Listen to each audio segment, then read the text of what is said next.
Advisor for defence ఒకసారి మన DGP అప్పటి డీజీపీ మహేందర్ రెడ్డి గారితో మాట్లాడుతూ తెలంగాణ పోలీసులు బాగా పనిచేస్తున్నారు, టెక్నాలజీని బాగా వాడుతున్నారు, దేశానికి మీరు ఆదర్శప్రాయము అని చెప్పారు.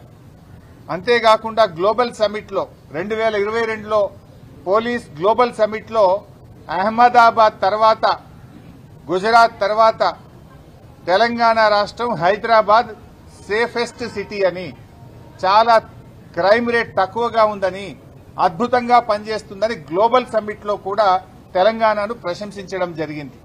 కానీ ఈరోజు ఏం జరుగుతా ఉంది? రాష్ట్రం ఎటుపోతా ఉంది? హైదరాబాద్ బ్రాండ్ ఇమేజ్ ను దెబ్బతీస్తున్నారు. పత్రికల్లో పతాక శీర్షికన ఈ నగరానికి ఏమైంది అని వార్తలు వస్తా ఉన్నాయి. ఒక్కొక్క రోజు 4 మర్డర్లు, 4 హత్యాచారాలు జరుగుతా ఉన్నాయి హైదరాబాద్ లో. రాష్ట్రం దెబ్బతింటా ఉంది, రాష్ట్ర ప్రతిష్ట మసకబారుతా ఉంది.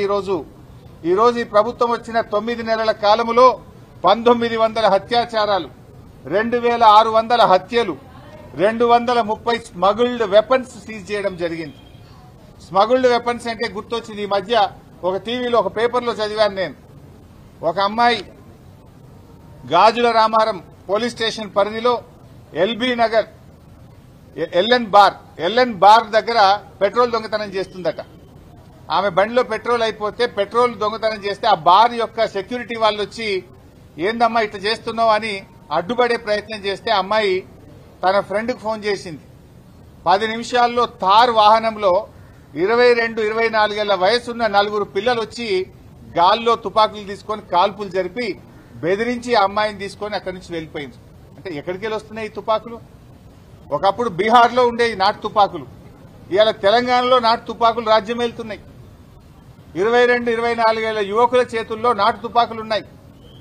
పోలీసులు వాళ్ళని సబ్మిట్ చేసినప్పుడు నువ్వు ఎందుకు ఈ తుపాకులు ఎక్కడి నుంచి తెచ్చినావని ఆ పిల్లల్ని అడిగితే బీహార్ పోయి కొనుక్కొని వచ్చినా, మేము రియల్ ఎస్టేట్ వాళ్ళని బెదిరించి డబ్బులు సంపాదించుదామని తుపాకులు తెచ్చినామని ఆ పిల్లలు చెప్పినట్టుగా పోలీసులు చెప్పిన వార్త నేను చూశాను.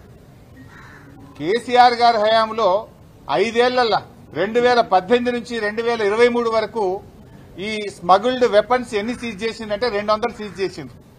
కానీ కాంగ్రెస్ ప్రభుత్వం వచ్చిన 9 నెలల్లో 230 స్మగుల్డ్ వెపన్స్ సీజ్ అయినాయి. అంటే నాటు తుపాకులు రాజ్యం వెళ్తున్నాయి. అడ్డగోలుగా స్మగుల్డ్ వెపన్స్ ఈ రాష్ట్రంలోకి దిగుమతి అవుతా ఉన్నాయి. లా అండ్ ఆర్డర్ కుప్పగూలింది. ఇవాళ ప్రభుత్వం నిద్రపోతున్నటువంటి పరిస్థితి మనం చూస్తా ఉన్నాం. అంటే ఈ రకంగా మొత్తంగా మన రాష్ట్రం యొక్క క్రెడిబిలిటీని దెబ్బతీస్తా ఉన్నది ఈ ప్రభుత్వం. మరి కొత్త